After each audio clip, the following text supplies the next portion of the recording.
Olá a todos, bem-vindo ao podcast. Meu nome é Joana. Oi, eu sou o João Eduardo. Eu sou a Júlia, tudo bem com vocês?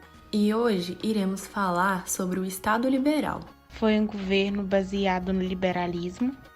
E o liberalismo é uma filosofia política e moral, onde se colocou contra o governo controlador do Estado absolutista, que possuía como principais objetivos o acúmulo de riquezas, o controle da economia e o relacionamento autoritário entre governo e população, defendendo os vários pontos de vista como a limitação do governo, direitos individuais, livre mercado, democracia, igualdade de gênero e igualdade racial.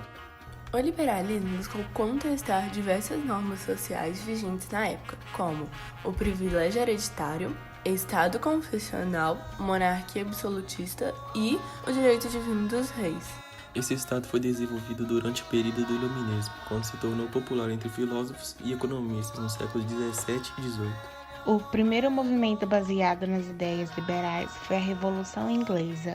A Inglaterra, pioneira em adotar ideias liberais, instaurou uma monarquia parlamentarista, isto é, uma limitação do poder do rei e fortalecimento da burguesia. E após essas revoluções, os ingleses estabeleceram uma monarquia parlamentarista, limitando o poder do rei e fortalecendo a burguesia. A partir desse momento, o rei reinava, mas ele não governava. Algumas outras revoluções que também utilizaram a filosofia liberal são, por exemplo, a Revolução Gloriosa, a Revolução Americana e a Revolução Francesa. Logo após a Revolução Francesa, o liberalismo se espalhou mais rapidamente. Voltando para o liberalismo, o John Locke, que foi um pensador iluminista considerado o pai desse movimento, achava que o Estado deveria garantir 3 direitos: o direito à vida, o direito à liberdade e o direito à propriedade.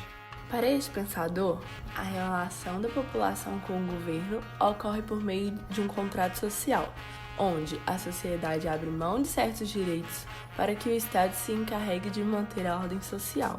Ou seja, isso quer dizer que todas as pessoas devem ser tratadas de maneira igual, seja qual for o seu gênero, idade, raça ou religião, de olho em suas diferenças para proporcionar as mesmas oportunidades a todos. O Estado liberal é caracterizado por valorizar a autonomia e proteger os direitos individuais, para garantir que todos sejam livres, desde que não violem os direitos dos outros. Outro pensador desse Estado é o Adam Smith. Ele foi o filósofo e economista que defendia o livre mercado, ou seja, o Estado deveria interferir o mínimo possível na economia. Algumas características do Estado liberal são a liberdade individual, onde as pessoas vivem sem ter a interferência do governo, A igualdade, que é uma característica que se obtém por meio do respeito de cada indivíduo. Além desses, a tolerância, que é a oportunidade de cada pessoa em serem ouvidos e respeitados. e por último, mas não menos importante, é a liberdade da mídia, onde todos podem postar livremente sem qualquer intervenção. O liberalismo clássico mostrou-se ineficaz no início do século XX, após o começo das crises, como a Grande Depressão de 1929, onde a Bolsa de Valores de Nova York quebrou. Por outro lado, existe a maior consequência desse movimento, que é o trabalho miserável, com altas horas de trabalho e salário baixo. E devido ao salário sendo mínimo, gerou a fome, a miséria e as péssimas condições de vida e trabalho, além das péssimas condições de higiene, levando vários trabalhadores pobres à morte. A desigualdade social crescia de forma exacerbada entre os patrões e os empregados, gerando um abuso de poder. Dentro dos instrumentos desse Estado de Direito está a Constituição e a divisão dos poderes, onde o homem é livre, porém está submetido à lei. E a lei seria a expressão da vontade de cada cidadão, mas não é o que ocorria na prática na sociedade liberal daquela época. O Estado liberal também atraiu críticas como a de Edmund Burke, que foi um conservador que criticou a Revolução Francesa de forma violenta por causa das pretensões liberais ao poder da racionalidade e à igualdade natural de todos os seres humanos. Desse modo, hoje, não é mais possível catalogar um Estado como liberal ou de bem-estar social, de forma binária. A escala é gradual. Há países menos liberais e, portanto, mais voltados à categoria de bem-estar social e vice-versa. Uma das maneiras mais utilizadas para que se determine a posição de cada país nessa escala é avaliando suas despesas de bem-estar social, ou seja, os gastos relativos ao PIB com as áreas de bem-estar social, e dessa forma não é possível afirmar que um modelo funcione melhor que o outro, pois há diversos outros fatores que podem ser determinantes na qualidade de vida de um país.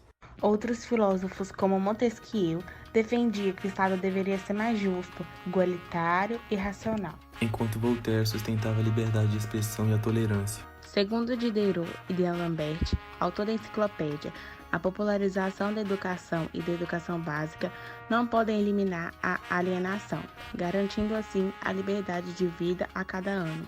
Chamamos de liberalismo clássico aquele que surgiu dos ideais de filósofos liberais do século XVII e XVIII, contra o antigo regime e a favor da livre iniciativa individual na economia. Em contraposição, existe o neoliberalismo, que é uma doutrina econômica do século XX que resgatou elementos do liberalismo, adaptando-os à realidade econômica do mundo globalizado e do capitalismo altamente desenvolvido.